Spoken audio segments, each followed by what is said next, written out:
Porque Jesus disse, tenho sede. Você já se perguntou sobre o significado mais profundo por trás dessa frase simples, mas poderosa?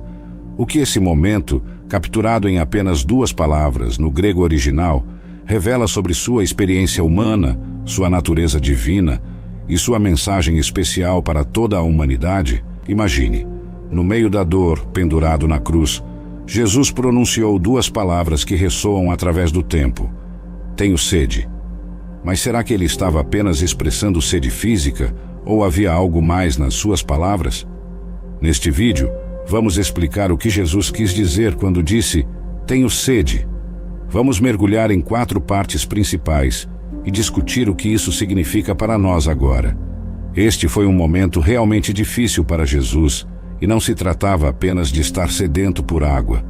Durante o tempo em que Jesus esteve na cruz, que durou cerca de 6 horas, ele disse 7 coisas importantes.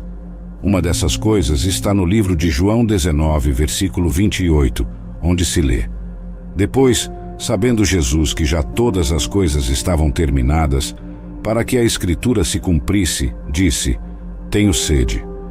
João 19, versículo 28. Este versículo significa que Jesus sabia que tudo o que ele veio fazer estava quase concluído quando ele disse, tenho sede. Ele estava, na verdade, fazendo algo acontecer que foi mencionado há muito tempo por João, o cumprimento da profecia. João nos disse que, quando Jesus disse, tenho sede, foi como uma pista que mostrava que tudo estava acontecendo conforme o plano de Deus. Estava, pois, ali um vaso cheio de vinagre, e encheram de vinagre uma esponja, e pondo-a num hisopo, lhe chegaram à boca. João 19, versículo 29. Os soldados deram a Jesus vinagre, que não tinha um gosto muito bom. A Bíblia tem muitas profecias, que são como promessas sobre o que acontecerá no futuro. Quando Jesus estava na cruz, muitas dessas profecias se cumpriram. Uma dessas profecias diz, a minha força secou-se como um caco de barro, e a língua se me pega ao paladar, e me puseste no pó da morte.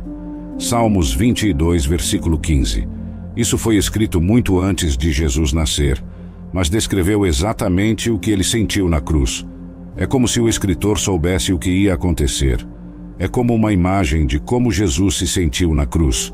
Sua boca estava seca e ele estava muito perto de morrer. A razão pela qual Jesus pediu uma bebida logo depois que bebeu é que ele disse algo muito importante. Está consumado. Isso foi como dizer, eu fiz tudo o que deveria fazer.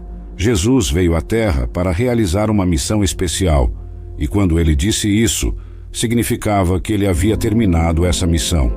Jesus passou por muita dor e momentos difíceis na cruz, porque estava cuidando dos nossos pecados. Ele estava fazendo isso para que pudéssemos ser amigos de Deus novamente.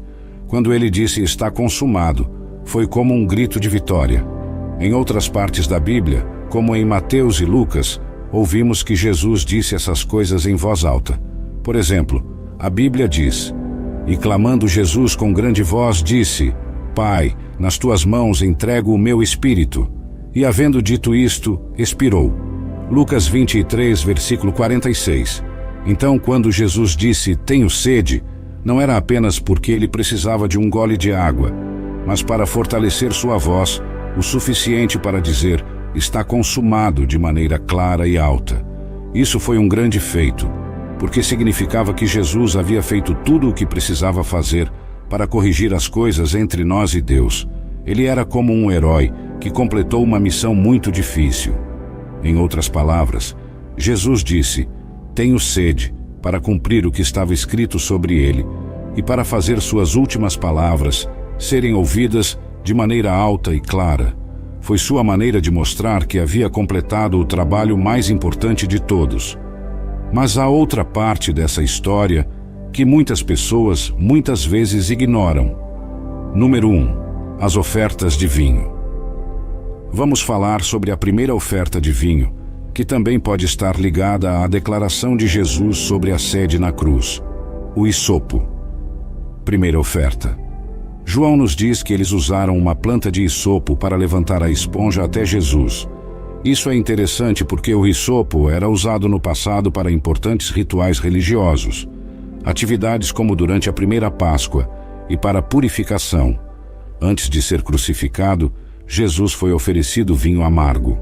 Mateus e Marcos, 2 homens que escreveram partes da Bíblia, nos contam sobre isso. Mateus diz: deram-lhe a beber vinagre misturado com fel, mas ele, provando-o, não quis beber. Mateus 27, versículo 34. Enquanto Marcos diz: deram-lhe a beber vinho com mirra, mas ele não o tomou. Marcos 15, versículo 23.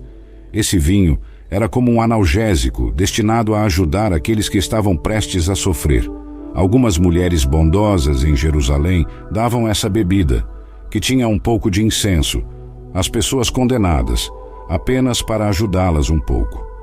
Mas Jesus não aceitou. Ele decidiu passar por tudo sem nenhuma ajuda, pois estava se oferecendo como sacrifício. Segunda oferta de vinagre. Mais tarde, quando Jesus estava pendurado na cruz, algo diferente aconteceu. Um jarro de vinagre estava ali. Então eles mergulharam uma esponja nele, colocaram a esponja num galho de isopo e a levantaram até os lábios de Jesus. João 19, versículo 29. João também nos diz que Jesus bebeu um pouco daquele vinagre, e quando Jesus tomou o vinagre, disse: está consumado, e inclinando a cabeça, entregou o Espírito. João 19, versículo 30. Jesus tomou apenas o suficiente para molhar a garganta. Ele precisava de apenas um pouco para dizer suas últimas palavras importantes. Essa bebida não era como a primeira, era vinagre, também conhecido como pasca. Não é como um vinho regular, não tem álcool, mas é mais como vinho azedo que se transformou em vinagre. Esta era uma bebida comum para os soldados romanos. Eles gostavam porque era barata e tornava a água de gosto ruim mais palatável, além de ajudá-los a se manterem saudáveis. Agora pense nisso. Não é fácil beber quando se está pendurado numa cruz. É por isso que os soldados usaram uma esponja. Eles a mergulharam no vinagre e deram a Jesus para ajudar com a sede. Esponjas faziam parte do que os soldados romanos carregavam e usavam para várias coisas, até mesmo como parte de seus capacetes. Assistir à morte de Jesus foi diferente para todos ali, especialmente para os soldados. Eles estavam acostumados a ver criminosos morrerem, mas Jesus era diferente. Ele não estava com raiva, nem xingando. Ele estava calmo e confiante.